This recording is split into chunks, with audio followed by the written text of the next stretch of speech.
Hi Scrappy friends, Audrey back again. This time I am sharing a process video for a series run by Christine Meyer called Scrapping Boys. I love when she asks me to do this video series with her because I love doing boy pages. It seems like so many kits and paper lines are geared towards girls that it's really fun to break into your stash and do some boy pages. So I have this Chamel collection. I'm pretty sure it's called Field Trip or Field Notes, Field Trip. I think it's Field Trip. I only have the papers. I bought just a couple of sheets of the papers. I haven't used it, so I thought I would break it out and dig into it. I have this picture of my son with a fossil he found in this rock pile in our backyard. So he finds all kinds of things in our yard that I didn't even know were out there.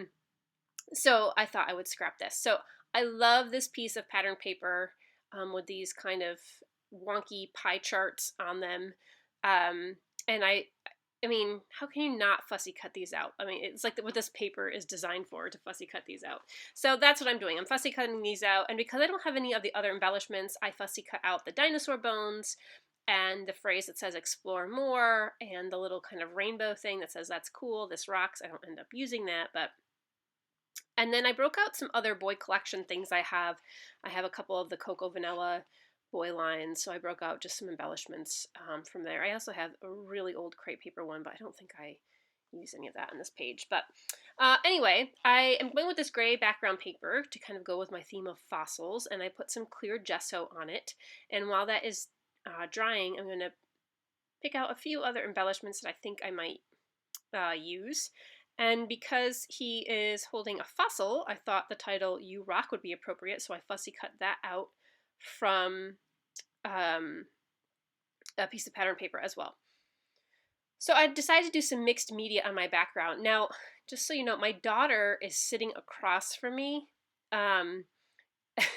as I'm making this page. She's sitting on a stool across from me, and she's kind of dictating to me where I should put what and how I should do this, and you know, that's too much gray there. And so you can also sometimes see her shadow because she's actually sitting right in my light. But she was behaving and she was really into what I was doing, so I couldn't ask her to move out of my light. But so if you see the light getting kind of wonky, it's because that's what she's doing over there. She's instructing me. Okay, so I'm going through super old mists. This is an old October afternoon when it's gray. It was actually kind of dried up in the container. It's really thick, like almost like a paint. And then I went through with some other black splatters from a glimmer mist, a Tattered Angels glimmer mist. And then I took a Distress Oxide ink, Distress Oxide spray rather. What is this one called? I can't remember. Pumice Stone? Maybe that's it. Pumice Stone. It's kind of a lightish grayish brown. So I'm happy with the way that came out. You know, boy page, I'm kind of going through, and fossils, going through something that looks like a rock or rocky. So as I was scrapping, my daughter likes to go through my stamps, and she was using some stamps to stamp on her own pieces of paper, and I saw this stamp, and I'm like, ooh, that's pretty cool. I love this crackle effect, and it kind of just reminds me of like cracks you would see in rocks, or I don't know, maybe like cracked dinosaur skin. I don't know what I'm thinking, but I just thought it would go with the theme pretty well. So I just took this this color block, like a chalkboard ink pad, and just went over it randomly with some. I didn't with some stamps. I didn't press really hard. I could just kind of. I wasn't trying to get the perfect stamp. I just wanted a few of the crinkle crackle effects in the background, and I really like how that came out and what that adds to the page. So I'm going to cut out a few more circles here. I also pulled out a little globe piece of chipboard. And then I decided I had backed my photo with some white paper, but I wanted to bring in a little bit more color. So I think I'm going to back it in some purple as well. This is a really pretty purple. And I know you might think that purple for a boy's page is not common, but I don't know. I think it kind of does look boyish. It's not like pastel-y purple. It's a nice dark plum. So I'm going to fiddle around with the perfect arrangement of these circles here, and some of them, by the way, are different colors. I don't know if you can tell that, but some are very bold And some of these are kind of, I don't know, just a little bit lighter in color. So I was kind of trying to pick out which ones were a little bit more bold in color.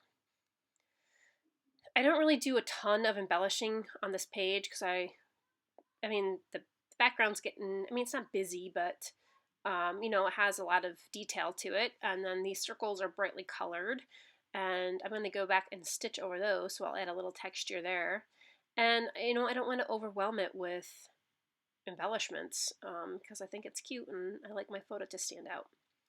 Okay, so this edge strip, this came up from this is the bottom like barcode strip from the gray piece of paper. I play with putting something on the left-hand side. You'll see me put a strip on and off the left-hand side probably about 20 times. And I kept asking my daughter sitting across from me, should I put it on? Should I put it on? Off? Should I put it on or take it off? So, yeah, I like the arrow one though too.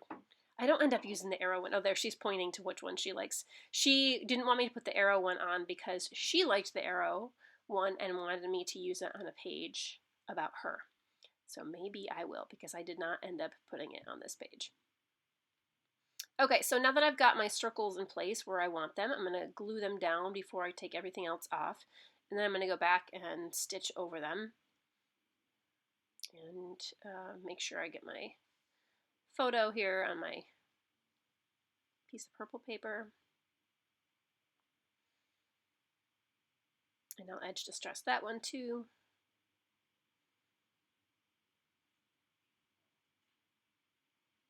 See, there I go again. Which one do you like better? Should I have used the arrow one? I didn't use the arrow one, but should I have? I don't know. I like the arrow one because it did have a little bit of white on it and the photo was framed in white, and then I thought maybe putting it across there, I don't know. Okay, so I stitched over my circles. I just did kind of intersecting lines, just a couple on each circle.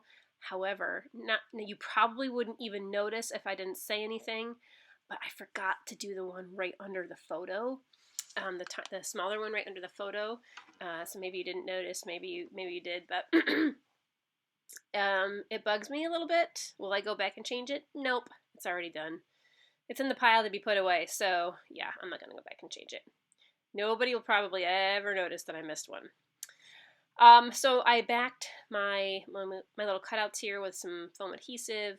Gonna stack those on. I wanted a little arrow kind of pointing out the fossil in his hand there. I have that yellow one on that came from the Cocoa Vanilla chipboard package, packaging, but it's not the right color yellow. I don't know, it's a little bit too mustardy for the other yellow on the page, so I end up taking that one off. And I kind of stick with blue. I get another blue sticker and I stick it underneath the blue arrow because I do want something else there, but I don't keep the yellow one. If you've noticed, I kind of created this visual triangle with my navy blue and whitish embellishments. So I have the U-Rock and the dinosaur together, and then the Explore More on the right, and then the little globe, the earth on the top of my photo, so that creates my visual triangle. And then I was going through my stash just trying to find some other things to use, and these, it's hard to tell in the video here, but these are navy, kind of glittery navy bits, and they came in an old Hip Kit Club kit, I think. I was going to scatter them on the page, but I put one heart on the center of the circles, and then I just thought to use a couple more on the centers of the circles, so I like how that looks.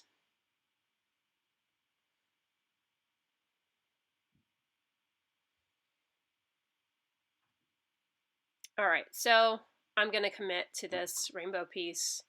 Let me stick this down. Alright, there. It's done. It's on. Not changing now.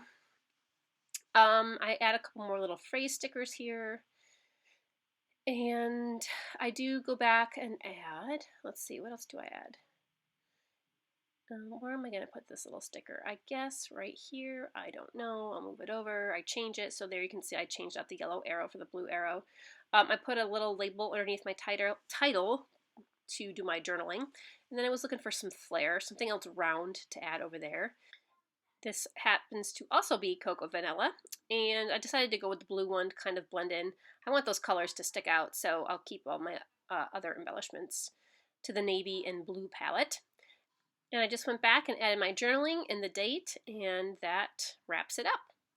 So I love how this came out. I love the little embellishments and how they kind of go along with the theme of the fossil.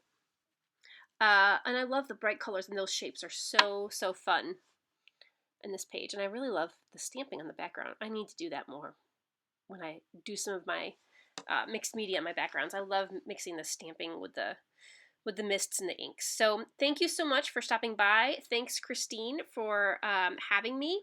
If you go to Christine's channel and check out her channel, she does have some prizes to give away. So be sure to stop by and give her some love. Thanks so much. Stay scrappy, friends.